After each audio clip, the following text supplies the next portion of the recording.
Welcome to my YouTube channel. Kung bago ka lang sa channel na to at true-blooded Aldab Nation ka, tama po ang channel na pinuntahan mo. Kaya considering na po kitang bagong subscriber. At huwag mong kalimutan pindutin yung bell para lagi po kang updated sa bagong video na ilalabas ko. Salamat po sa iyong pag-click sa channel na to. Welcome back mga kaaldab. Ito na naman po ang inyong lingkod, si Mr. Destiny, at magbibigay tayo ng pinakamainit na update po ngayon sa social media.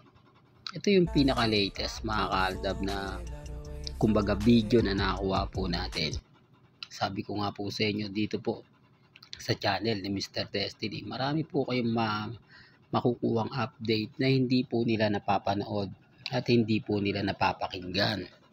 Di po ba? Na talagang pambasag po sa mga cut din fans.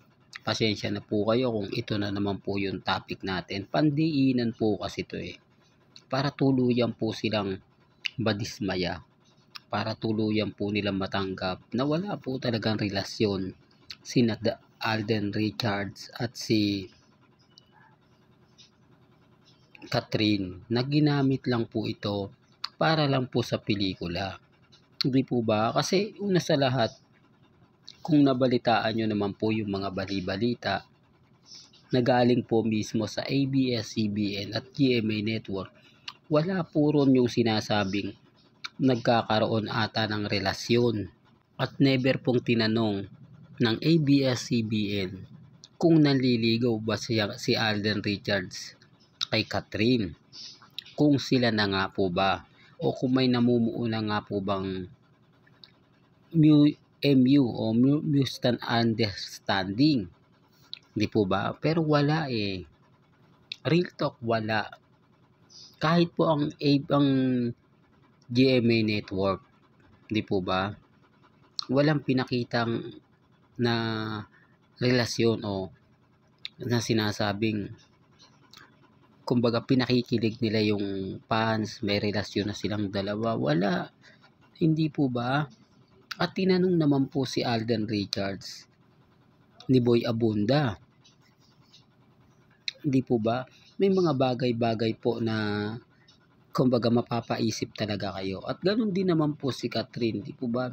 Tinanong din po siya ni Boy Abunda pero walang direktahang sinabi na nililigawan ako ni Alden.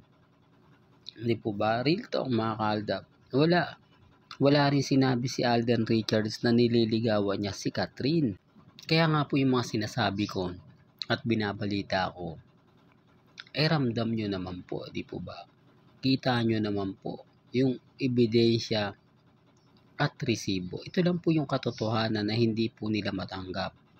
Katotohanan na kahit anong gawin po nila, kahit balik na rin nila yung sitwasyon, wala po talagang may lalabas. Kaya nga po yung iba na nagtatanong at nagko-komento po sa akin, basag po sila. Di po ba?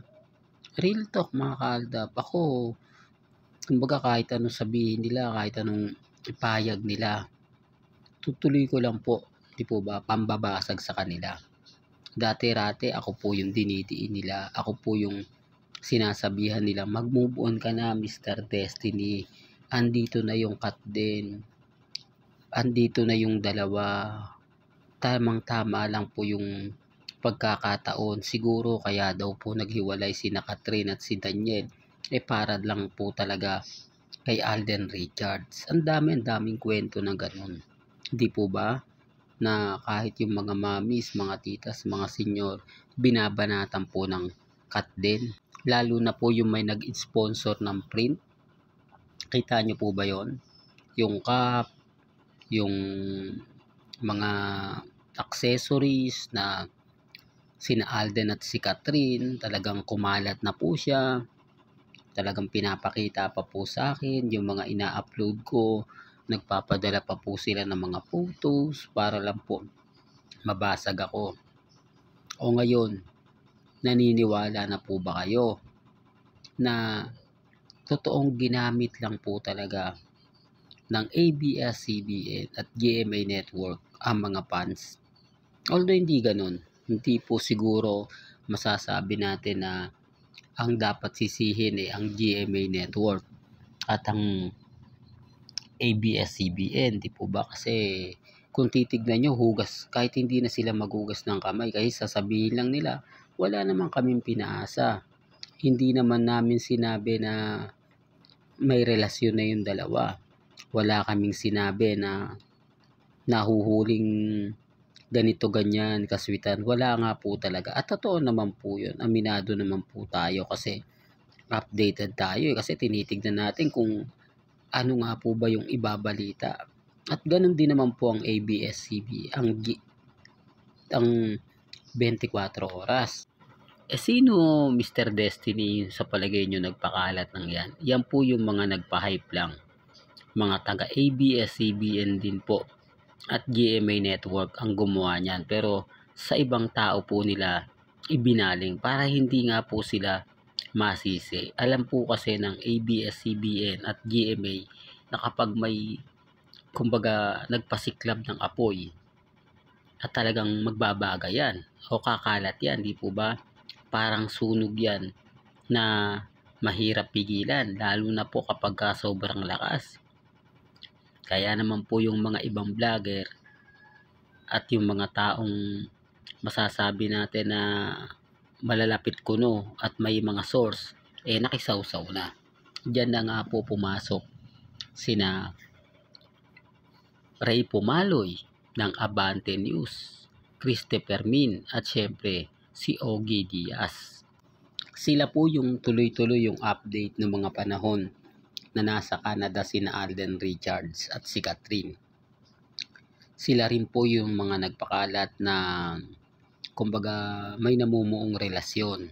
Yung sinabi nga po daw ni Ray Pumaloy na binigyan nga po raw ng singsing at syempre sinundan naman po yan ni Christopher Min.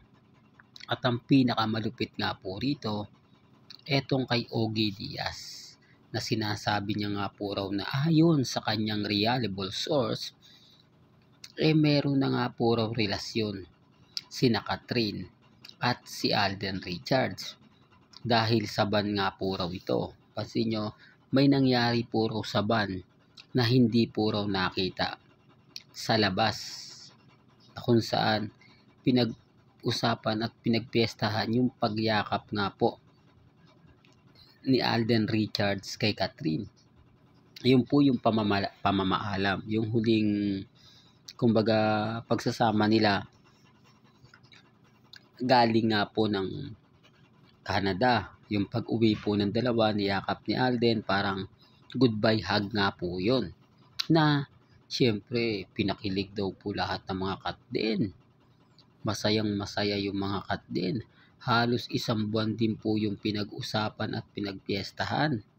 Kaya lalong lumakas at lalong tumindi ang kat din fans. Halos araw-araw po o halos isang buwan din po tayong binanata ng gusto na sinasabi po nila sa akin, ako Mr. Destiny, hayaan mo na si Alden Richards kasi kung saan siya masaya, suportahan mo na lang siya. Hindi ba sabi mo Alden fanatics ka at main fanatics ka, dapat kung saan liligaya yung iniidolo mo, doon ka. Kumbaga ganyan po yung mga kumbaga pahayag nila sa akin. Pero gaya ng iba, talagang nakisawsaw. Pero nanatili pong matatag, nanatili pong kampante lang si Mr. Destiny. Hinayaan ko lang po sila na magpausok, magpaapoy, magpa-hype ng pelikula kasi alam naman po natin ang istorya. Alam naman po natin ang buong kwento. Kung ngayong pinapakita ko to, lahat ng mga nagaganap at nangyayari po kina Catherine at Daniel Padilla na hindi po ito ipinopost nila Ray Pumaloy, Christopher Min, at syempre ni Ogie Diaz. Bakit? Kasi malaking insulto at malaking sampal sa mga taong pinaasa nila. Sa mga taong umasa na may relasyon nga po sina Alden Richards at si Catherine, na sa bandang huli wala naman po talaga. Ngayon, sa dami ng mga pinapakita ko, abay malaking insulto at malaking sampal po ito. Pero hindi po ako namimilit. Gaya ng pinaliwanag ko, may kanya-kanya po tayong pananaw at opinyon. Hanggang dito na lang po ang ating latest updates. Kaya kung gusto nyo pa po ng pinaka-latest at sariwang update, abay tumutok lang po kayo dito po sa channel ni Mr. Destiny para updated po kayo sa mga bago at sa mga latest po na i-upload po natin maya-maya lang.